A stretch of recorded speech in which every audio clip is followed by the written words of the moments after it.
Anies digoyang agar tidak jadi Capres 2024.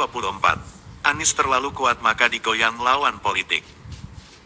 Anies Baswedan berkunjung ke pondok pesantren di Jawa Timur dan Jawa Tengah. Dia dihadang oleh sekelompok orang yang menentang kedatangan Anies dengan alasan membawa politik identitas dan isu radikal, namun Anies sendiri menyatakan sama sekali tidak pernah berbicara masalah politik identitas.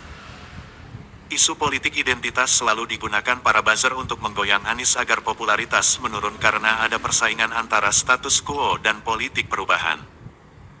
Begitupun Anies selalu dibully, difitnah yang tiada henti, semakin difitnah maka semakin populer.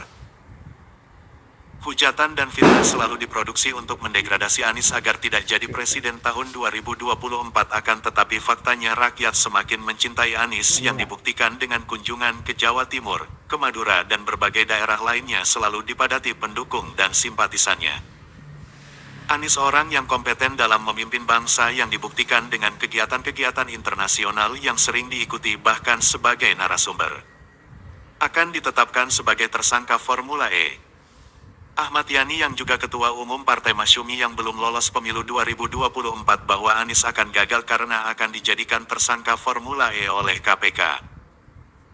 Namun di tubuh KPK sendiri ada dua kubu saling bertentangan. Jika Firly menang maka penetapan tersangka terhadap Anies akan berlanjut dan dikhawatirkan penetapan pada detik-detik terakhir saat akan pencalonan presiden.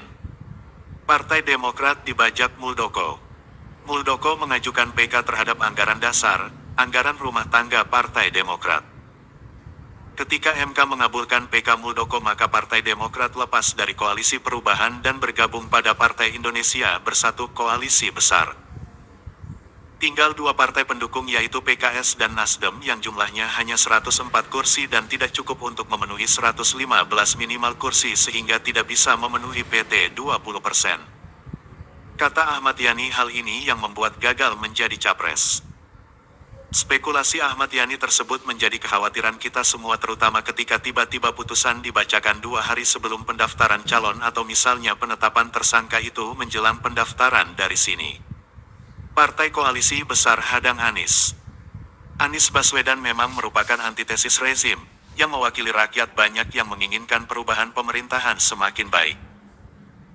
Anies Baswedan terlalu kuat dalam kontestasi pemilu 2024 maka dua koalisi KIP yang terdiri dari Golkar, PAN, dan PPP membentuk koalisi besar dengan Koalisi Kebangkitan Indonesia Raya yaitu Partai Gerindra dengan Partai PKB.